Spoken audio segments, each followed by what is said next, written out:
सुप्रभात अन्ना जी, नमस्कार। सुप्रभात, नमस्कार। हम संजीवन साधना के बारे में अलग अलग उसके पहलू और उसमें शुद्धि क्रिया उसकी अलग अलग माहिती अन्ना से ले रहे हैं।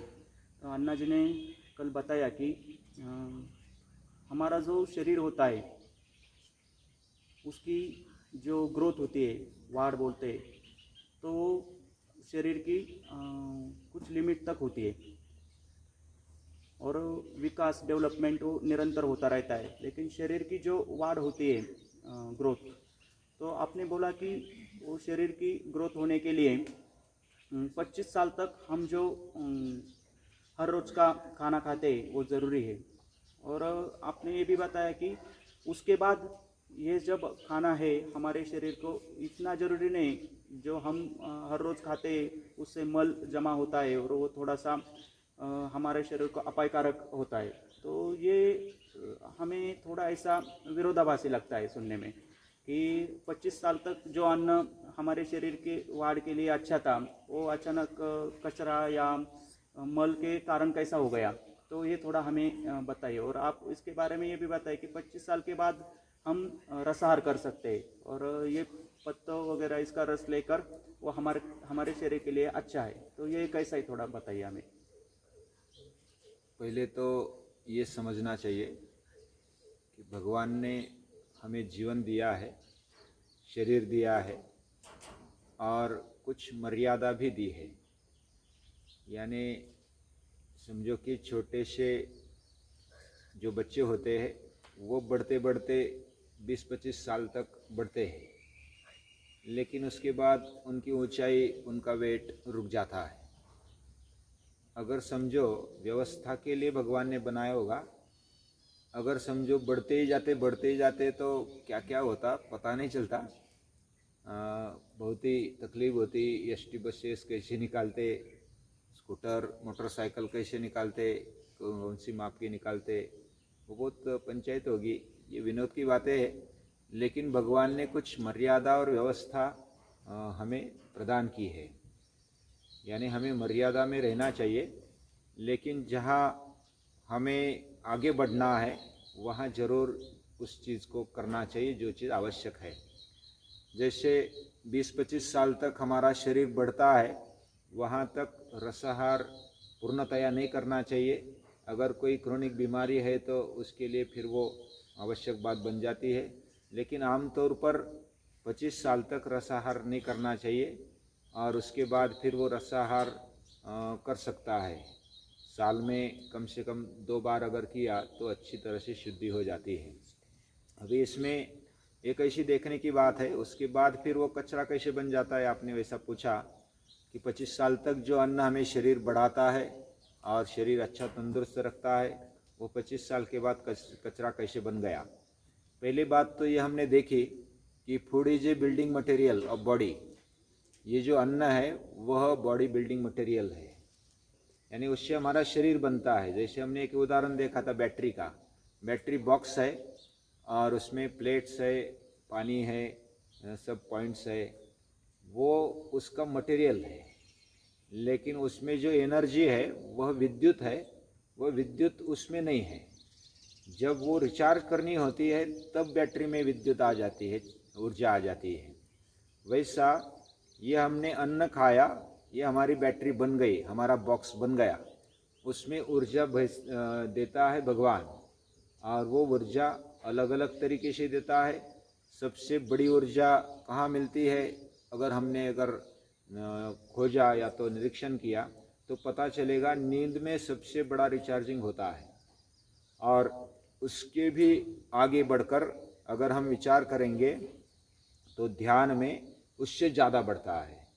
ध्यान एक ऐसी प्रक्रिया है कि जो हमारे जीवन को रिचार्ज करती है और वो नींद से ज़्यादा और कम समय में, जैसा एकाध ऐसा पावरफुल रिचार्जर होता है जो कम समय में रिचार्ज करता है। जैसे आज मोबाइल बहुत सारे उपयोग में लाते हैं और मोबाइल रिचार्जिंग कम से कम समय में कैसा हो, ज़्यादा से ज़्यादा टिके, ऐसा लगता है। तो हमारा शरीर भी रिचार्ज होने के लिए नींद आवश्यक है। और नींद से भी ज़्यादा रिचार्ज करने वाला ध्यान होता है। इसलिए जो योगी होते हैं वह बड़े ध्यानपूर्वक इस चार्जिंग को, भगवान की शक्ति को बनाए रखते हैं, उसका उपयोग भी सही ढंग से करते हैं। अभी दूसरी तरह से देखा जाए विज्ञान की तरीके से, तो अगर हमने एक सोचा था कि सप्त धातु हमारे शरीर में रहते हैं, हम अन्न खाते हैं, पानी पीते हैं, उससे रस हम खींचते हैं, हमारी आंतें वह रस खींचती है। जैसे हमने खाया पिया, खाने पीने के बाद अंदर अन्न नलिका से नीचे चला गया जठर में उधर अलग अलग जीवन सत्व और कुछ ऐसे जीवन रस मिल जाते हैं और वो पाचक और बन जाता है, पाचक रस मिलके, और फिर वो नीचे चला जाता है, उसका चयापचय होकर के फिर छोटी आंत में वो घूमता है। छोटी आंत बहुत बड़ी होती है, वैसे हमारे शरीर के हिसाब से लगभग 20-22 फुट के ज़्यादा होती है, और उससे पास होते हुए उसमें से रस खींचा जाता है और फिर हमारे शरीर को मिलता है। आगे जा कर के जो कचरा है, कचरा बाहर निकल जाता है। बाहर निकलने के पहले वो बड़ी आंत में चला जाता है, उधर वो जम जाता है, यानी कि वो ठहरता है, और जब हम टॉयलेट को जाते हैं तो फिर निकलता है। तो इस तरह से उसका एक साधारण फंक्शन हमने देखा। लेकिन बात ये बता रहा हूँ कि रस पहले हम खींचते हैं। अगर डायरेक्ट बॉडी बिल्डिंग तो हो गई 25 साल तक, उसके बाद जितना भी घर्षण होगा शरीर का उतना ही ले लो, तो बाकी फिर रोग आने की या तो बीमार पड़ने की गुंजाइश नहीं रहेगी। और जितना हम व्यायाम करेंगे, कसरत करेंगे, मेहनत करेंगे, श्रम करेंगे, उतना ही अन्न खाना चाहिए जितना हमारी झीज होती है या तो जो भी एक्सर्शन होता है। और उसके अलावा जो भी ज़्यादा डालेंगे वो एक्सेस होगा। कोई कोई ऐसा बोलते हैं कि हम तो आधी ही रोटी खाते हैं फिर भी वजन बढ़ रहा है, फिर भी वेट बढ़ रहा है, लेकिन उन्होंने पहले तो अपना बॉडी बिल्डिंग कर लिया है, और बाद में जो भी डालते हैं वो क्या करेगा, फिर व्यायाम नहीं, कुछ नहीं, बैठे रहते हैं, और फिर वो डॉक्टर का धन हो जाता है। एक बार वजन बढ़ गया तो एक एक रोग चला आता है। यानी पहला अगर कोई बड़ी बीमारी है आज की दुनिया में तो ये है ओबेसिटी, यानी वेट बढ़ना, मोटापा। और मोटापा एक बार आ गया तो धीरे धीरे डायबिटीज़ लाएगा, फिर शुगर बढ़ाएगा, वैसे ही एक एक बीमारी आ जाएगी। और एसिडिटी के साथ साथ मोटापा, डायबिटीज़, उसके बाद फिर कैंसर और अलग अलग बीमारी आती है। यानी पीठ का दर्द, पेट का दर्द, धीरे धीरे इतनी सारी बीमारी आ जाती है। जैसे एक अगर कोई मेहमान आ गया और हमारे घर में रहने लगा और उसको अच्छा लगने लगा कि ये घर अच्छा है, फिर अपना ही बन जाता है। वैसा कोई शत्रु या तो कोई ऐसा दंगेखोर हमारे घर में घुस गया और चोर घुस गया और वो उसको अच्छा लगने लगा, उसको रहने की जगह मिल गई, तो बाकी चोरों को भी बुला लेता कि आ जाओ इधर, बहुत ही माल है और अच्छा है। तो वैसे एक बीमारी आ गई तो बाकी बीमारियां आ जाती है। इसलिए, और वो बीमारियों का मूल कारण है मल। और मल जितना ज़्यादा जमेगा, हमें पहले तो वेट बढ़ाने के लिए चाहिए अन्न, वेट बढ़ना चाहिए, मिनिमम वेट जितना चाहिए उतना चाहिए, ज़्यादा भी नहीं चाहिए, कम भी नहीं चाहिए। लेकिन 25 साल के बाद फिर उसकी ज़रूरत नहीं होती वेट बढ़ने की, वो स्टेबल रहना चाहिए। 1-2 किलो इधर उधर हो गया तो कोई प्रॉब्लम नहीं है, लेकिन वह वेट बिना कारण न बढ़े। और हमें पहले तो व्यायाम की आदत होती है, पहले खाने की भी भूख लगती है और हम पचा भी सकते हैं, बाद में भी पचा सकते हैं, लेकिन खाने की आदत होने के कारण जो एक्सेस, अभी बॉडी तो बढ़ना बंद हो गया तो ऐसी बढ़ती है, फिर ऊपर बढ़ने के बजाय फिर ऐसी बढ़ती है। और धीरे धीरे रस में जो कचरा आता है और कचरे के कारण चर्बी बढ़ जाती है, रक्त बढ़ गया, रक्त में कचरा आ गया, फिर रसर, रक्त, मांस, मेद, अस्थि, मज्जा और शुक्र, यहाँ तक कचरा चला आता है।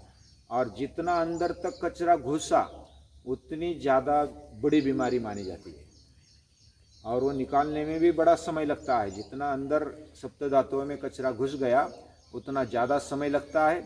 और वो ध्यान में रखते हुए हमने कचरा नहीं जमने देना चाहिए। इसलिए 25 साल के आगे हम थोड़ा ध्यान रखते हैं, क्योंकि अभी बॉडी बनना तो बंद हो गया, बॉडी जितनी बननी चाहिए उतनी बन गई, अभी 100 साल तक कोई ज़रूरत नहीं है, फिर उसको टिकाए रखना या तो जो भी उसका एक्सर्शन होगा उसको पूरा करना, ये बात है उसमें।